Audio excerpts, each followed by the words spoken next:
안녕하세요. 저는 60대 애청자 남성입니다.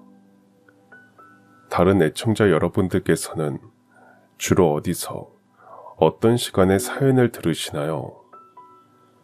저는 근무지에서 일하다가 휴식 시간이 될 때마다 짬짬이 사연을 들으며 여러분들의 이야기를 일상의 활력소 삼아서 지내왔는데요.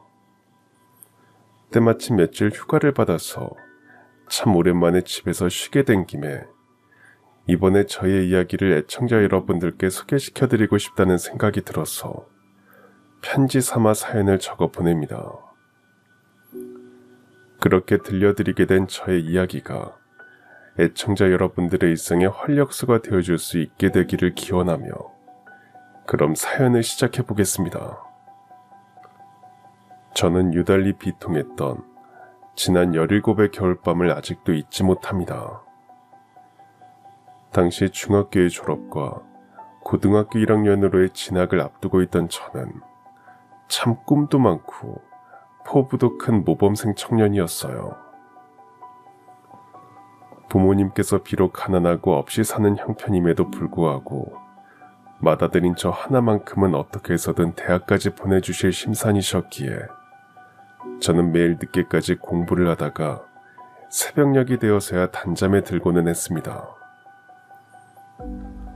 장차 명문대를 졸업한 수재가 되어 부모님도 꼭 호강시켜드리고 나이 차이가 제법 많이 나는 동생들도 반드시 저의 힘으로 뒷바라지해주고 싶었거든요. 그런 저의 단꿈을 일순간에 무너뜨린 건 저에게서 참으로 많은 것들을 빼앗아간 바로 그 불의의 사고 때문이었습니다. 그날도 어김없이 늦은 시간까지 공부하고 단잠에 들었던 저는 이루 형언할 수 없는 두통을 느끼게 되었죠. 결국 잠에서 깨버린 저는 순간 아차 싶었습니다. 왜냐면 당시 저희 집은 연탄을 떼는 집이었거든요. 즉 저의 단잠을 깨게 만들었던 그 고통은 연탄가스가 유출되었기 때문이었던 거죠. 더 큰 문제는 연탄아궁이와 가까운 방에 부모님과 동생이 잠들어 있다는 것이었습니다. 당시 저희 집은 방이 2칸짜리였는데요. 바로 며칠 전 부모님께서 방 하나를 저를 위한 공부방으로 만들어주셨던 참이었습니다. 그러다 보니 나머지 방 하나에서 저를 제외한 가족들이 모두 다 함께 옹기종기 모여 이부자리를 펼 수밖에 없는 상황이었는데 하필이면 그 방이 연탄아궁이랑 바로 이어져 있던 곳이었던 거죠. 이대로라면 가족 모두의 생명이 위험해질 수도 있는 상황이었습니다. 이에 저는 축축 늘어지는 몸을 이끌고 곧장 건너방으로 건너가 우선 아버지부터 깨우기 시작했어요. 아버지, 얼른 눈 좀 떠보세요, 아버지. 아버지. 아유, 머리가 왜 이렇게 깨질 것처럼 아프지? 아유, 설마 연탄가스가 샌 거야? 아무래도 그런 것 같아요. 그니까 얼른 일어나세요.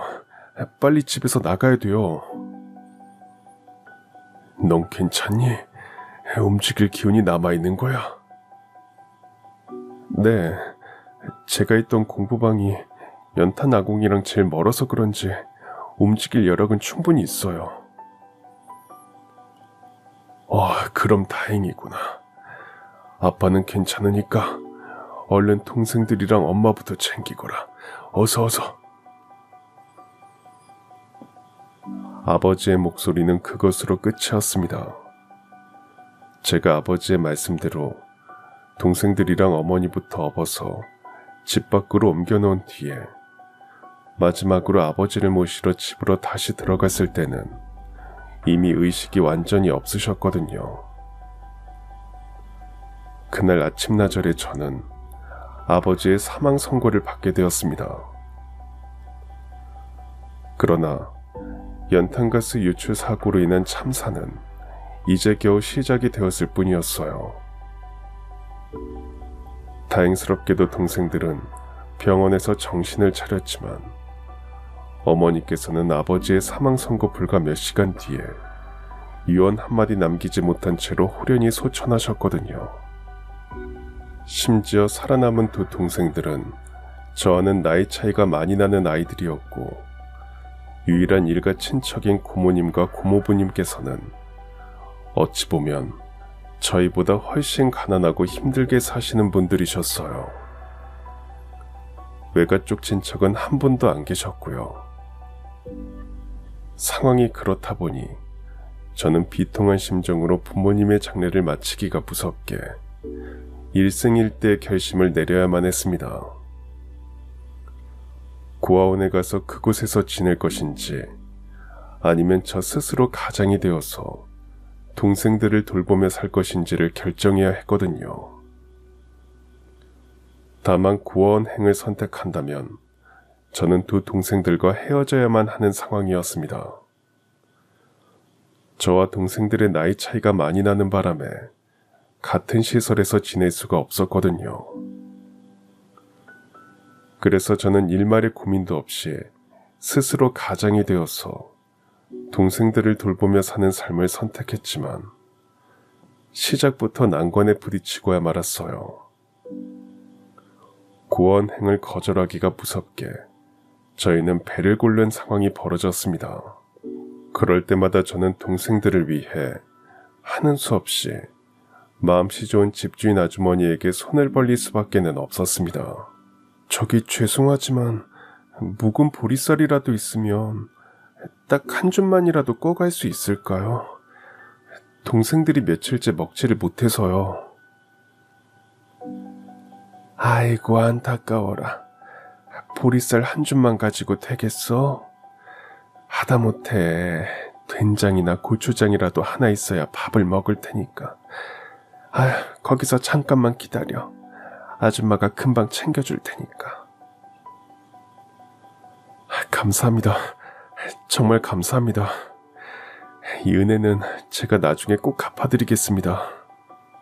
돌려받자고 내어주는 거 아니니까 개의치 말거라. 서로 어깨 맞대고 살아가는 이웃집 사이에 이 정도 정은 당연한 거지. 그런 일이 한동안 반복이 되었고 결국엔 저도 너무 염치가 없어서 더는 집주인 아주머니에게 손을 벌릴 수가 없겠더라고요. 그런 와중에 딱 두 가지 다행이었던 점이 있었으니 우선 그중 하나는 당시에 고등학교가 의무 교육이 아니라는 것이었어요. 즉 제가 원한다면 고등학교에 진학하지 않아도 무방한 상황이었죠. 또한 두 번째로 다행이었던 점은 당시 저희 집이 위치해 있던 동네였습니다. 그러한 두 가지 다행인 점을 바탕으로 저는 고심 끝에 집주인 아주머니에게 이런 부탁을 드리게 되었어요. 고등학교 진학은 포기하고 구로공단에 다니면서 일을 시작해보겠다고? 네 아주머니, 어린 동생들을 둘씩이나 보살피려다 보니까 더 이상 학업을 이어갈 수 있는 상황이 아닌 것 같아서요. 더군다나 저희 동네에서 구로공단까지는 지척이니까 굳이 버스비 들이지 않아도 금방금방 출퇴근할 수도 있고요. 저기 그래서 말인데요 아주머니, 구로공단 쪽에 일자리를 좀 주선해 주실 수 있을까요? 그야 마음만 먹으면 못할 것도 없지. 근데 나중에 진짜 후회 안 하겠어? 공부라는 게 원래 다 때가 있는 거잖니. 지금 책을 놓아버리면 나중에 다시 책상 앞에 앉지 못하게 될 수도 있어. 그래도 정말 괜찮겠어? 지금은 동생들한테 부모 노릇을 해주는 게 우선인 것 같아요. 걔들한테는 제가 이 세상에 딱 하나 남은 유일한 보호자니까요. 아휴, 정 그렇다면 어쩔 수 없지. 공장에 일자리 몇 개 알아볼 테니까 며칠만 말미를 줘. 당시에 동생들과 함께 지내던 새빵이 있던 동네는 구로공단이 지척에 있는 곳이었어요. 하물며 스스로 가장의 짐을 짊어지기로 결심한 이상 계속 학업을 이어가는 건 무척이나 어려운 일이었고요.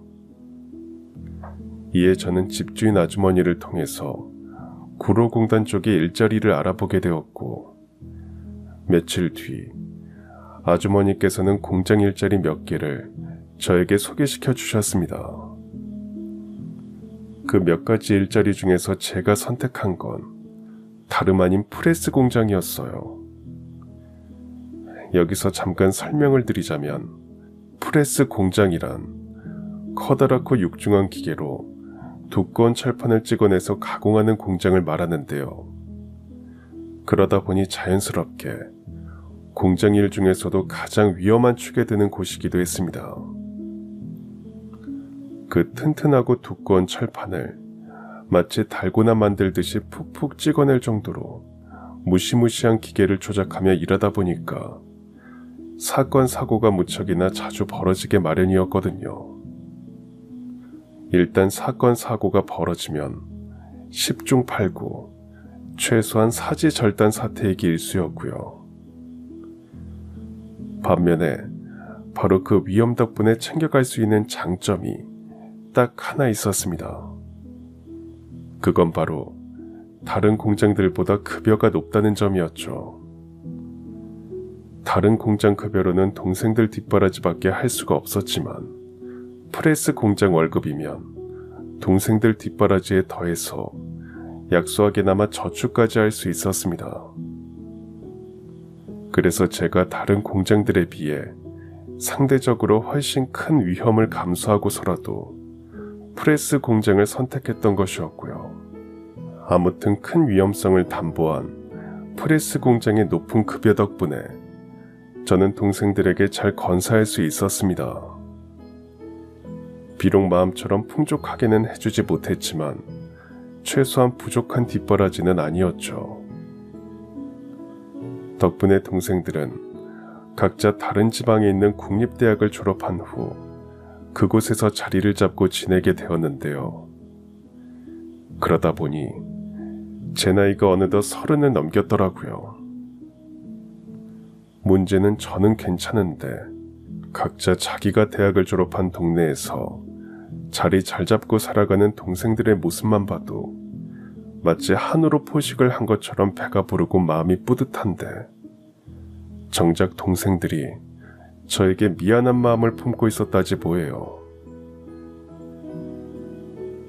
오빠만 보면 내가 면목이 없어. 동네 어른들이 다들 그러더라. 오빠가 학창시절에 머리 좋기로 소문난 제목이었다고. 원래대로라면 서울대를 졸업하고도 남았을 거라고. 형이 그때 우리를 위해서 공부를 포기하지만 않았더라면 지금쯤 형은 양복 멋들어지게 빼입고 남들 다 부러워하는 큰 회사에 다니고 있었을 텐데. 물론 그럴 때마다 전 미안해하는 동생들을 이렇게 다독였습니다. 어릴 적 살던 동네 어른들이 너희에게 그런 말씀을 해주신 건 나를 대견하게 생각하셨기 때문이야. 나도 우리 가족을 위해 지금까지 잘 살아온 스스로가 너무 자랑스러워. 그러니 다시는 나한테 미안해하지 마. 열심히 키워놓은 새싹들이 나한테 미안한 마음을 품고 산다는 것만큼 세상에서 속상한 일은 또 없을 테니까. 하지만 제가 그렇게까지 다독였음에도 불구하고 동생들은 미안한 마음을 쉽사리 거두지 않더라고요. 그렇다고 해서 동생들의 미안함을 덜어주기 위해 늦가기 공부라도 해서 만학도로 대학에 입학을 하자니 이미 머리가 꽤나 굳어버린 탓에 책이 좀처럼 눈에 들어오지 않았습니다. 공부에는 다 때가 있다고 하셨던 집주인 아주머니의 말씀이 옳았음을 그제서야 실감하게 된 거죠. 하물며 그런 와중에 때마침 저희 공장에 새 식구가 들어오게 되었는데요. 처음 마주한 그 녀석에게서 저는 문득 지나간 17 저의 모습을 겹쳐보게 되고야 말았습니다. 다름 아닌 이런 이유 때문이었죠. 끽해봤자 고등학생 정도밖에는 안 되어 보이는데. 네, 선배님. 고향 시골 마을에서 고등학교 1학년까지 다니다가 중퇴하고 서울로 상경했거든요. 공장에서 일하려고 학교 중퇴 후 서울까지 올라왔다고? 대체 왜? 가정 형편이 많이 어려워? 네, 선배님. 고향에 있는 어린 동생들한테 제가 부모 노릇까지 해주어야 하는 상황이거든요.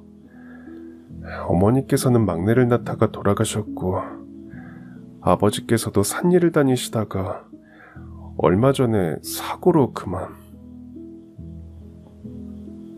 그러면 가장 노릇을 할 땐 하더라도 동생들 옆에 딱 붙어서 하던가 아니면 동생들까지 다 데리고 올라오던가 했어야지. 어린 녀석들끼리 어떻게 잘 지낼 수 있겠어? 안 그래? 다행히 고향집에 할머니가 계십니다. 연로하셔서 일을 하실 수는 없지만 동생들을 돌봐주실 수는 있어요. 생활비랑 동생들 학비는 제가 고향으로 보내줄 월급으로 해결하면 되고요. 아무튼 같이 일하게 됐으니까 통성명이나 하자. 저는 최광호라고 합니다. 앞으로 많은 지도 편달 부탁드립니다. 씩씩한 그 녀석 광호는 지난날의 17저처럼 소년가장이었습니다. 부모님 두 분께서 모두 세상을 떠나시는 바람에 어린 동생들 뒷바라지를 해야만 하는 상황마저도 저와 똑같았죠. 심지어 저와 광호는 공장 기숙사의 같은 방을 함께 쓰게 되었습니다. 광호는 연고도 하나 없는 서울로 혈혈단신 상경한 데다가 생활비를 한 푼이라도 아껴서 고향에 있는 동생들에게 보내줘야 하니 당연히 기숙사에서 지내기로 한 것이었고요. 당시 저는 장차 내 집 마련의 꿈을 위해 그동안 지낸 월세방을 떠나 기숙사에서 머물고 있던 참이었습니다. 집을 마련하려면 한 푼이라도 아껴서 저축을 해야 하니까요. 어쨌거나 저와 광호는 한 푼이라도 아끼기 위해 기숙사에서 지내게 된 사정 또한 마찬가지였고 결정적으로 닮은 구석이 또 한 가지가 있었어요. 그건 바로 광호가 17의 시절의 저처럼 머리가 꽤나 비상한 녀석이라는 것이었죠. 제가 그걸 깨닫게 된 건 광호가 저에게 뜬금없이 웬 공책을 2권 전해주던 바로 그날의 일이었어요. 얼마 전에 공장으로 새로 들어온 기계를 보니까 설명서가 영어랑 일본어로 되어 있더라고요. 그래서 제가 짬짬이 한글로 번역을 해봤습니다. 너 영어랑 일본어 둘 다 할 줄 안다는 거야? 책으로만 배웠고 외국인은 아직 만나본 적이 없어서 회화까지 가능할지는 모르겠지만 적어도 읽고 쓰는 건 충분히 가능합니다. 그런 광호의 말을 들으며 저는 속으로 혀를 내둘렀습니다. 물론 요즘 시절이야 교육 환경이 많이 좋아져서 외국어를 유창하게 하는 고등학생들이 참 많지만 그때는 국제 공용어인 영어 하나 배우기도 참 어려운 시절이었거든요.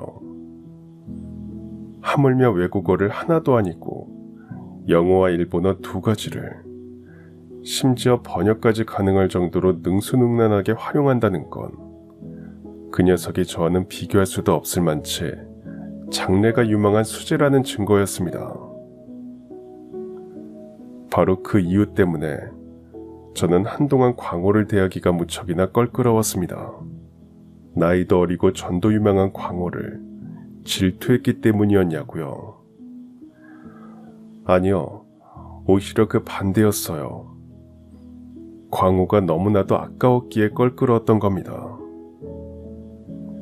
그 잘난 녀석이 얼마나 대단한 일이든 충분히 이루고도 남을 만한 수재가 소년가장의 짐을 짊어진 채로 공장에서 일하며 타고난 반짝이는 미래를 하루하루 조금씩 잃어버려가는 작금의 현실이 너무나도 안타까웠기 때문이었습니다. 물론 저라고 그런 광호를 가만히 앉아서 그저 마냥 껄끄러워하고 있었던 건 절대로 아니었어요.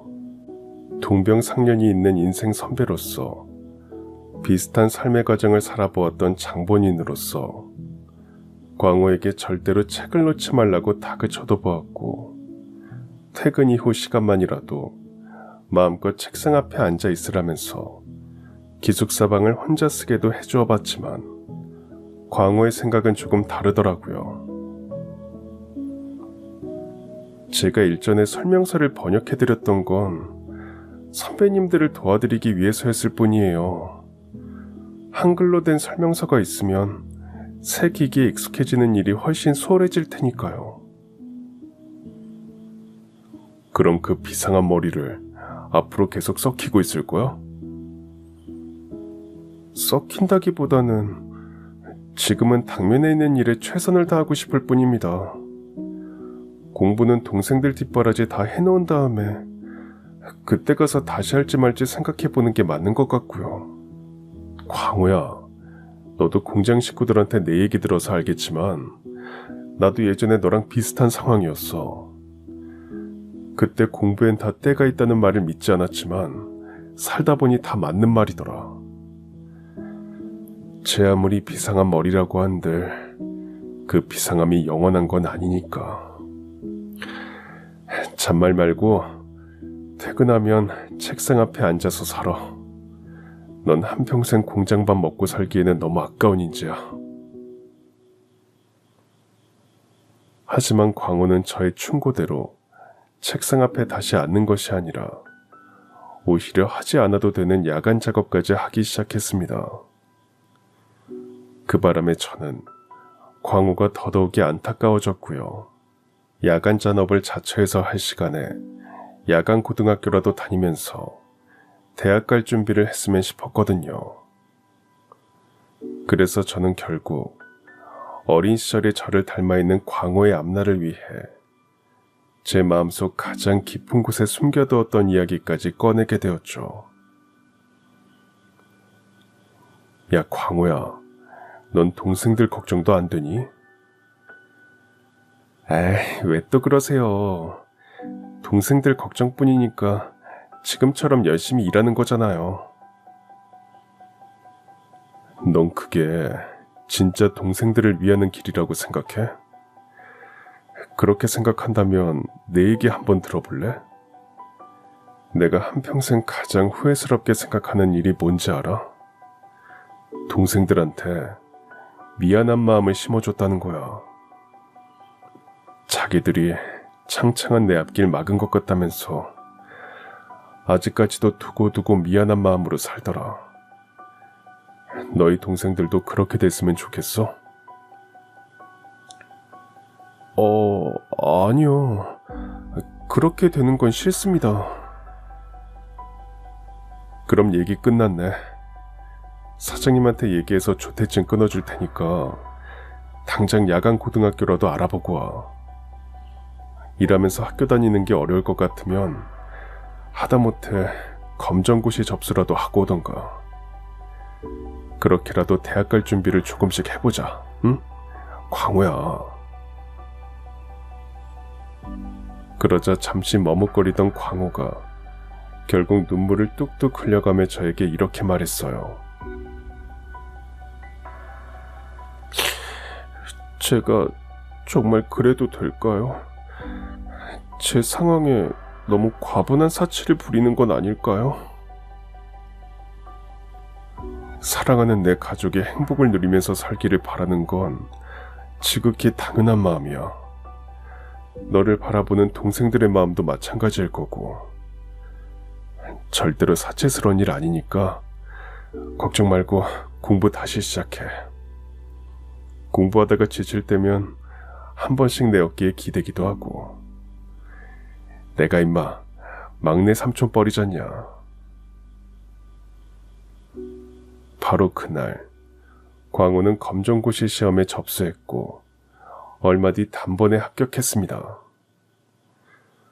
물론 그건 아주 지극히 당연한 결과였어요. 광호 정도 인재에게 검정고시는 그다지 어려운 시험이 아니었을 테니까요.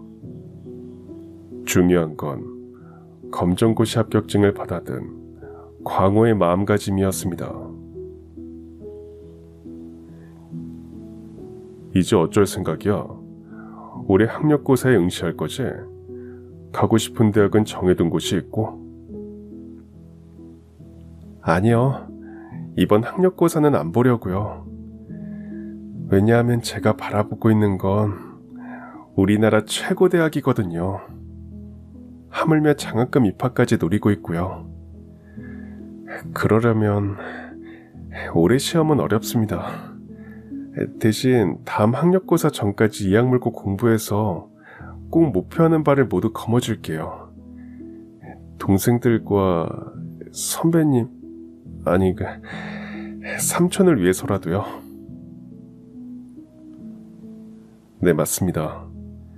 그때 광호는 이미 가장 높은 곳을 바라보고 있었어요. 바로 그 가장 높은 곳까지 올라가기 위해 차근차근 꾸준히, 그러면서도 최선을 다해 나아가는 길을 선택한 거죠. 저는 그런 광호를 마치 친조카처럼 잘 보살펴 주었고, 광호 또한 저를 막내 삼촌처럼 잘 따르는 한편으로 일과 학업 모두에 최선을 다해 주었죠.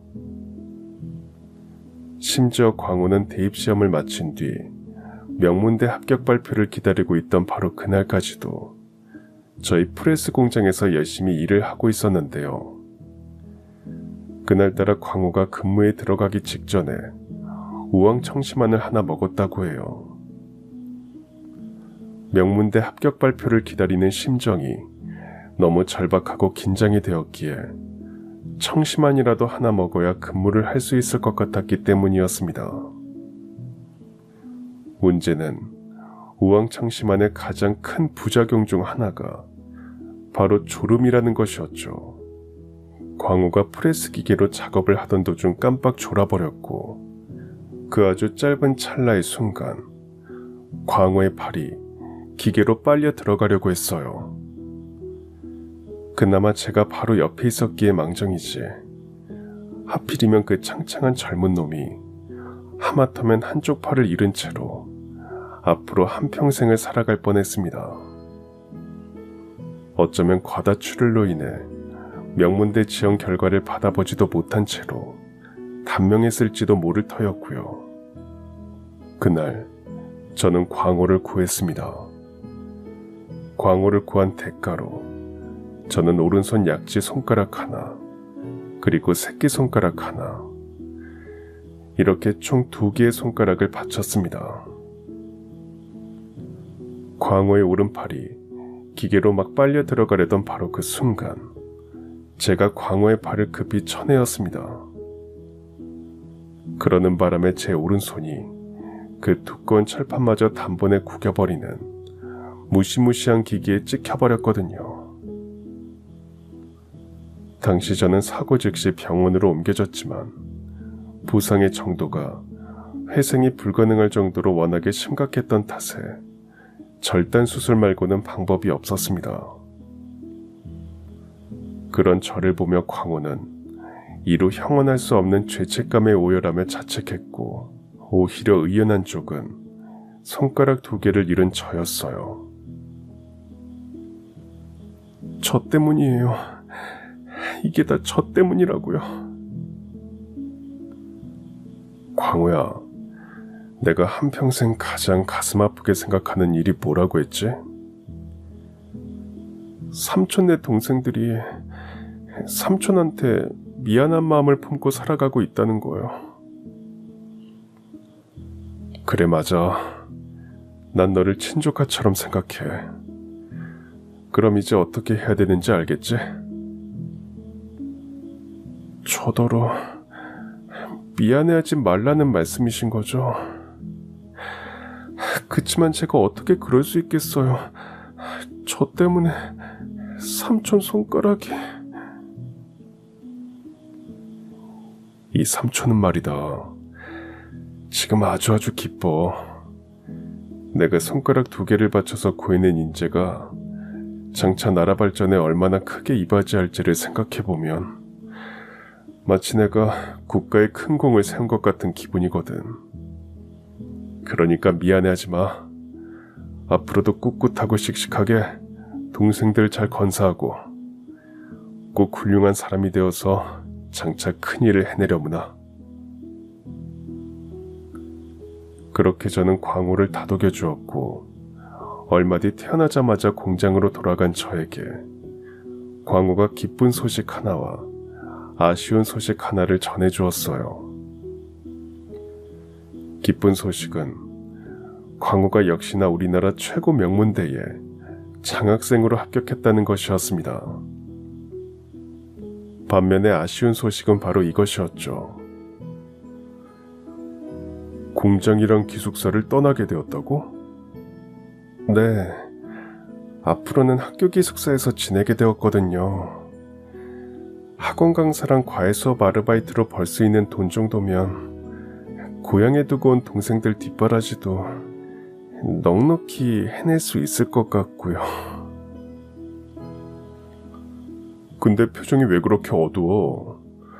옛날로 치면 장원급제에서 좋게 떠나는 셈인데. 삼촌 곁을 떠나려고 생각하니까 너무 아쉬워서 그러죠. 너 어디 멀리 저승길 떠나냐? 이 삼촌이 그리우면 언제든지 시간 내서 놀러와. 아니면 내가 지내는 기숙사로 전화를 하던지.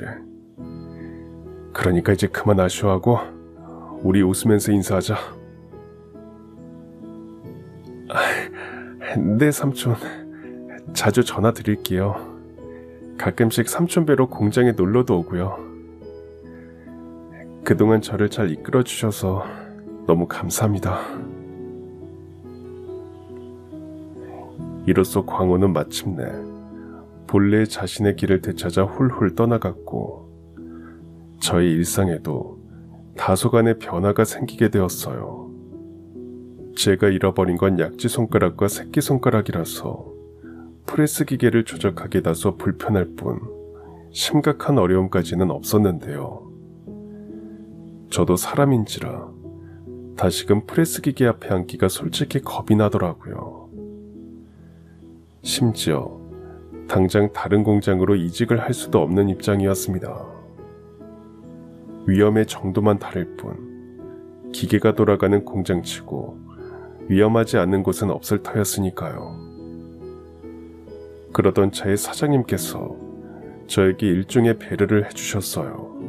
그동안 성실하게 장기 근속한 정을 봐서라도 자네와 인연을 계속 이어가고 싶은데 프레스 기계 앞에 다시 앉기가 껄끄럽다면 우리 공장 시설관리 쪽 일을 해보는 건 어때?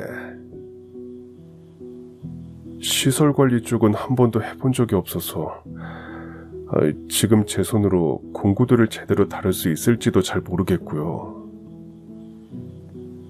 염려 마. 손이 불편한 건 거기서 일하는데 큰 지장이 없을 거야.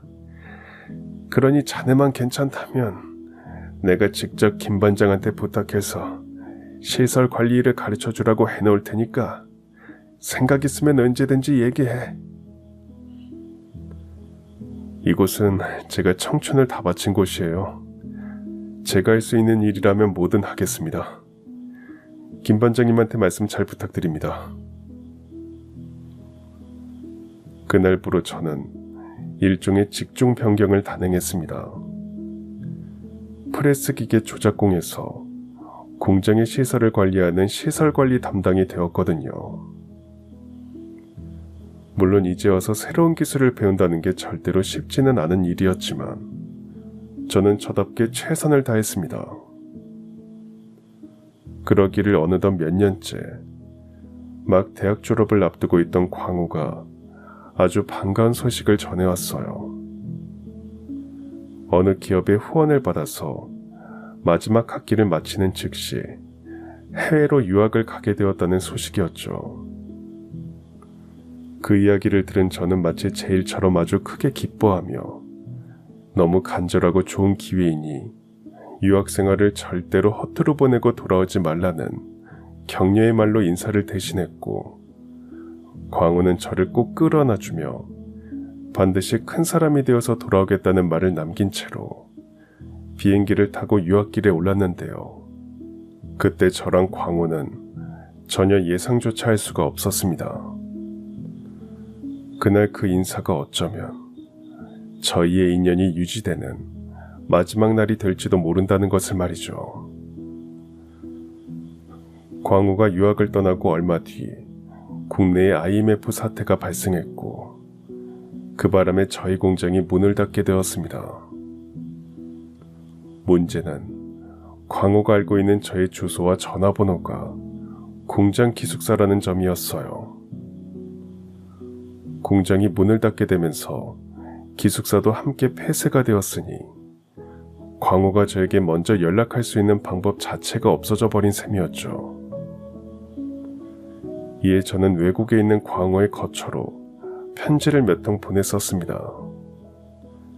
저의 새로운 주소와 연락처를 알려주기 위해서였죠. 하지만 무슨 영문인지 광우의 답장도 그 어떤 연락도 돌아오지 않았습니다. 저로서는 그저 무소식이 희소식이려니 생각하며 광우를 향한 그리움과 걱정을 마음속으로 삭히고 또 삭힐 수밖에 없는 상황이었습니다. 그때 그렇게 광우와 연락이 두절된 채로 저는 너무나도 빠르게 나이를 먹었습니다. 쉼없이 성실하게 살다 보니까 제 나이가 어느덧 60 남짓이 되어 있더라고요. 그런데 오히려 저는 젊을 적보다 훨씬 더 바빠졌습니다. 시설관리자라는 직업은 경험과 연륜이 엄청 중요하게 마련이거든요. 건물이라는 것이 원래 한 번 지어놓으면 오래 쓰는 법이며, 오래된 건물 내부의 시설들은 당연히 오래된 것일 수밖에 없기 때문입니다. 그런 와중에 저는 제법 실력 좋은 시설 관리자였던 데다가 아무래도 팔자에 일복을 아주 제대로 타고난 모양이었습니다. 근 10년쯤 일하던 건물에 재건축 계획이 잡히게 되면서 다사다난했던 제 인생이 이제 슬슬 한가로워지려나 싶었는데요. 그러기가 무섭게 어느 기업 사옥의 시설관리 팀장 자리가 갑자기 공석이 되었다는 소식이 들려왔어요. 이야기를 듣자 하니 원래 근무하던 시설관리 팀장이 그 건물에서 일하는 직원들의 지갑에 손을 대다가 걸려서 해고되었다더라고요. 이에 그 회사에서는 급히 시설관리 팀장감을 물색하기 시작했고, 꽤나 긴급한 채용건이었던 만큼 공식 공로는 내지 않은 채로 인맥과 추천서를 통해 면접을 진행한다고 하더라고요. 또 때마침 제가 일하던 건물 관계자께서 추천서를 써주겠다고 제안하시길래 저는 그래, 쉬어서 뭐하겠냐, 힘 닿는 그날까지 열심히 일하면서 보람차게 사는 게 맞지 하는 생각에 그쪽 회사로 추천서와 이력서를 보냈습니다. 이처럼 당시 저는 이미 실력을 충분히 인정받은 상황이었습니다. 원래 일하던 건물 관계자께서 믿음직한 베테랑이라는 추천서까지 직접 써주셨을 정도로 말이죠.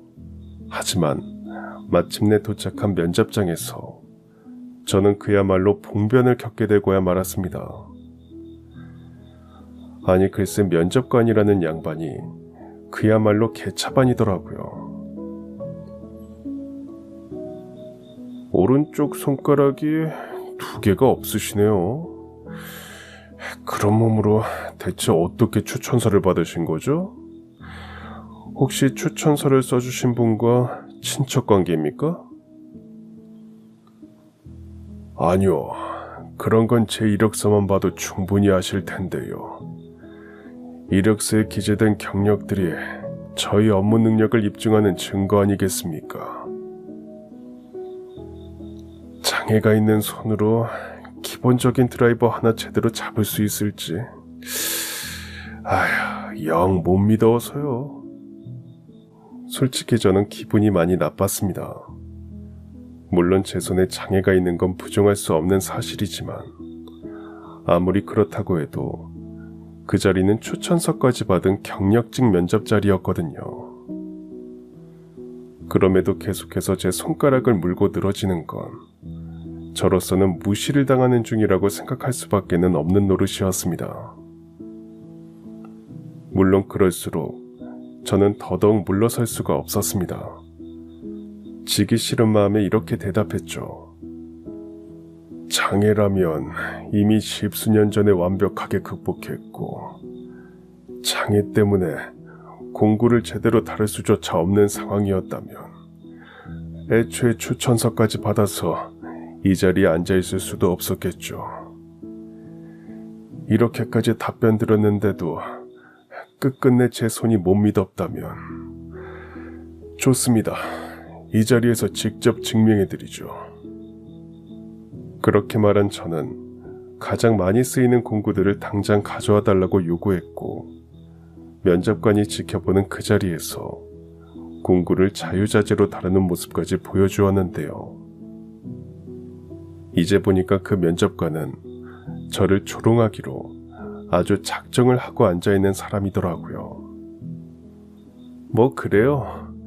공구를 장난감처럼 참 잘 가지고 노시네요. 근데 말입니다. 원래 시장에서도 흠이 있는 물건은 떨이로 파는 법 아니겠습니까? 뭐가 어쩌고 어째요? 당신 지금 누구 놀립니까? 놀리자는 게 아니라 흥정을 하자는 겁니다. 흥정. 멀쩡한 사람들은 손가락 한 개당 월급 10%씩 줘서 총 100%를 받는 셈이니까 그쪽은 없는 손가락 한 개당 월급 10%씩 깎아서 받아야 서로 공평한 거잖아요. 그렇죠? 그 말에 결국 저는 버럭 화를 내고야 말았습니다.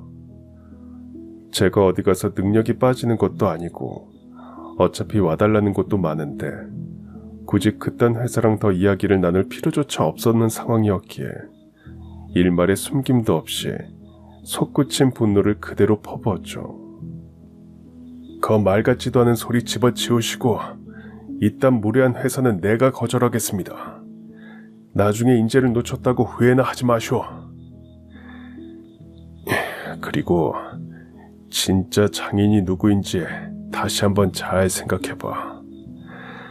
내가 봤을 땐 인성이 썩어 빠진 그쪽이야말로 진짜 장애인이니까. 말을 마친 저는 곧장 자리를 박차고 나왔는데요.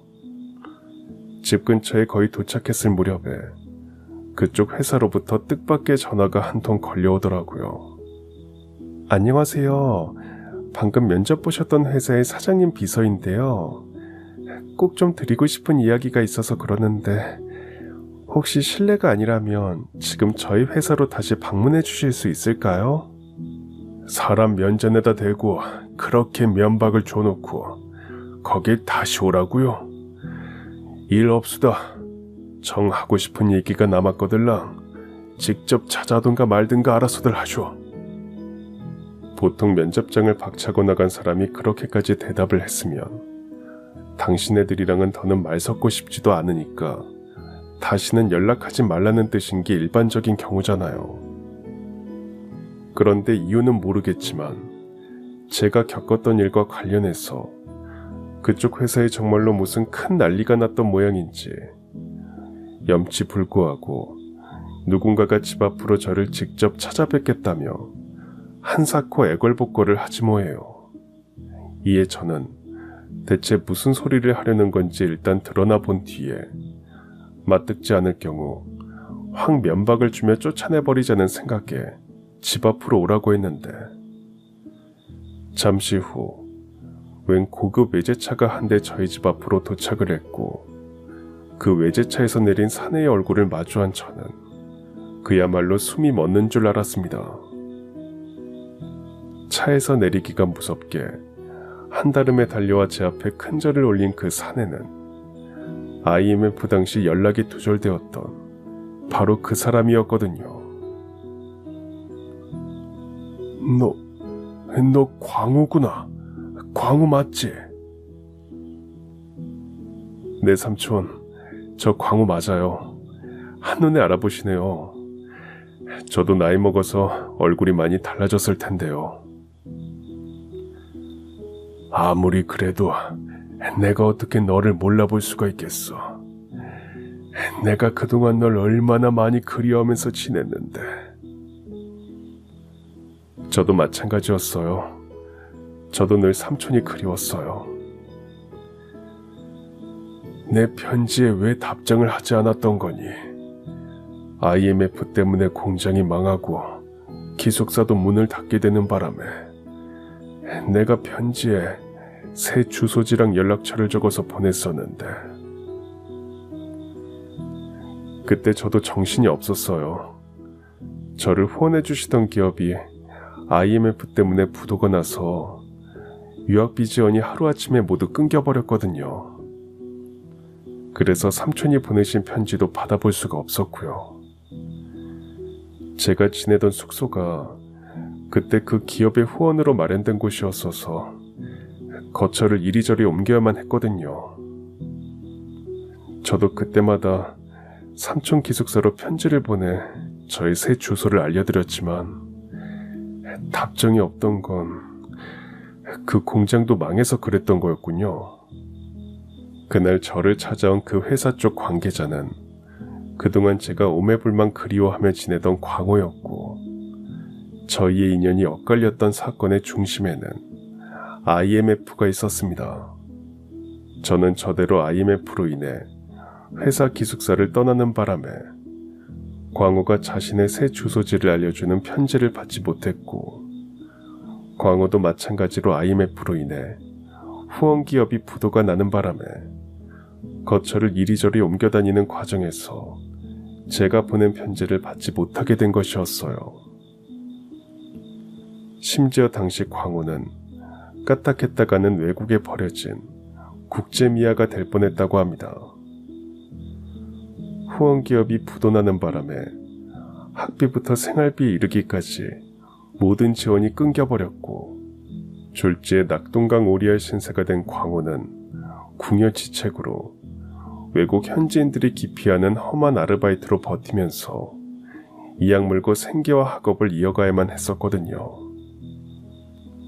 그러다 보니 방학 때 잠깐이라도 귀국해서 저를 찾아올 생각은 전혀 할 수가 없었습니다.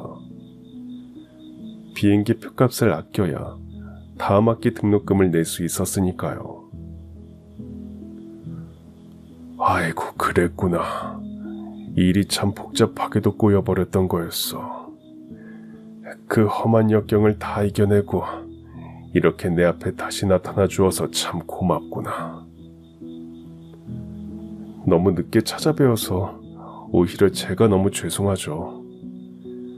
어렵게 유학 다 마치고 돌아오던 바로 그날부터 삼촌을 참 많이도 찾아다녔었는데 좀처럼 소식조차 찾을 수가 없더라고요. 그야 그럴 수밖에.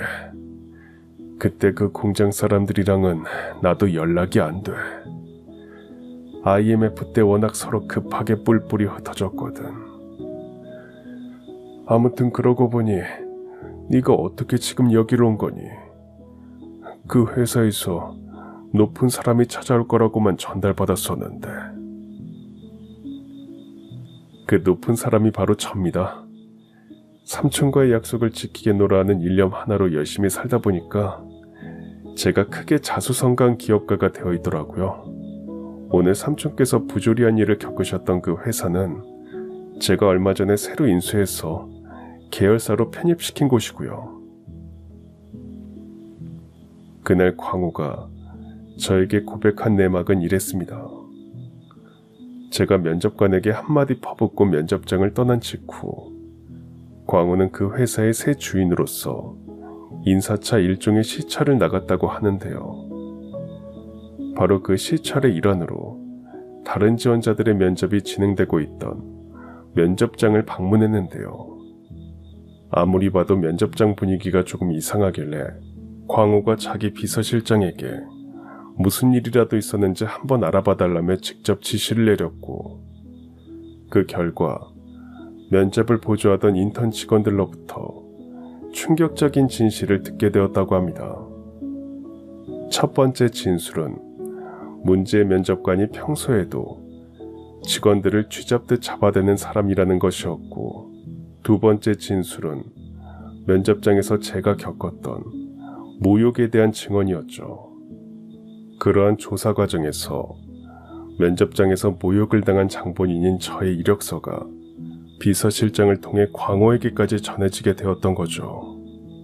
삼촌의 이력서를 제가 직접 받아들던 그 순간 속으로 이런 생각이 들더라고요.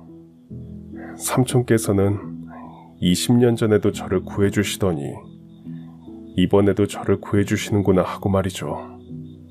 내가 이번에도 너를 구한 셈이라고. 당연하죠. 이번 사태는 제가 그 회사의 인사평가에 대한 보고를 아직 완벽히 받지 못했기 때문에 벌어진 일이었어요.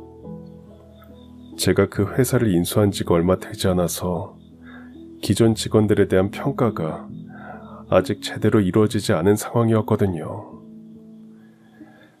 자칫했다가는 회사에 큰 해악을 끼칠 수도 있는 몹쓸 직원을 제대로 걸러내지 못할 수도 있었는데, 삼촌 덕분에 빨리 알아내서 즉시 대처할 수 있게 된 셈이고요. 그럼 그자는 이제 어떻게 되는 거니? 정식 절차를 거쳐서 아주 공정하고 엄하게 처리될 예정입니다. 그 회사의 경영자이자 삼촌의 조카로서 당연히 그렇게 해야 하는 일이고요. 그래, 고맙다. 덕분에 알터니가 시원하게 빠져버린 기분이야. 온종일 기분이 떨떠름했었는데 우리 조카님 덕분에 도발 뻗고 편히 잘 수 있게 되었어. 야간 오늘은 내 인생에서 최고로 좋은 날이다. 사랑하는 내 조카 광호가 이토록 크고 든든한 사람이 되어서 돌아왔으니 말이야. 저도 오늘이 가장 기쁜 날이에요. 삼촌 맞다. 이럴 게 아니라 삼촌네 집에 들어가서 저랑 같이 잠깐 기다리시죠. 삼촌을 찾았다는 연락을 받자마자 지방에서 올라오고 있는 반가운 인연들이 있거든요. 그날 광호가 말했던 반가운 인연이란 지난날 소년가장 광호가 뒷바라지에서 잘 키운 동생들을 말하는 것이었습니다. 그 이들에게 저는 광호를 잘 보살펴도 주고 다시금 책상 앞에 앉을 수 있도록 이끌어주고 프레스기 사고로부터 구원도 해준 가문의 은인이었기에 저를 찾았다는 소식을 듣기가 무섭게 먼 지방에서 서울까지 온 가족을 이끌고 한달음에 달려와 주었죠. 저와 광호의 인연 덕분에 장성한 그 집 동생들이 화목한 가정을 일궈낸 모습을 보며 어찌나 감회가 새롭던지,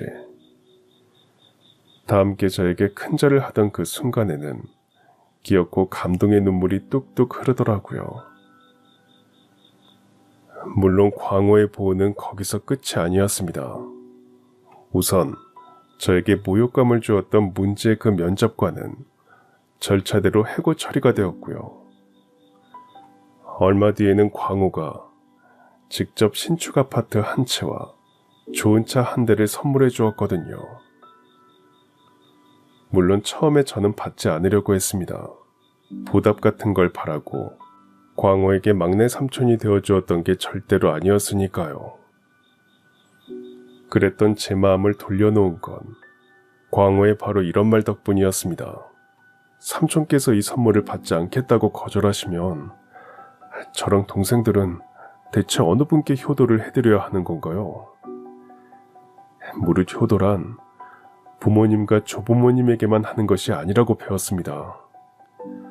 존경받아 마땅한 집안 어르신이 계시면 그분께도 당연히 효도를 해드리는 게 도리 아니겠어요?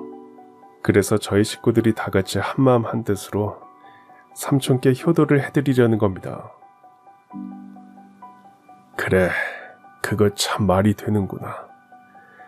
너와 나는 비록 핏줄을 나눈 사이는 아니지만 세상에서 가장 뜨거운 마음과 인연을 함께 나눈 사이니 그만하면 나도 효도받을 자격은 충분한 거겠지.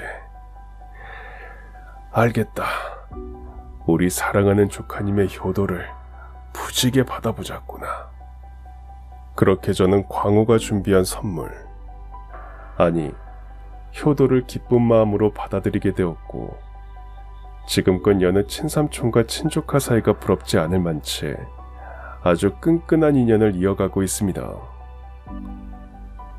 비록 17 젊은 날의 저는 불의의 연탄가스 유출 사고로 인해 사랑하는 부모님을 여의었고 학업의 꿈을 단념해야만 했지만, 오히려 그랬던 덕분에 어린 날의 광호에게 아주 좋은 길잡이가 될 수 있었다고 생각해요.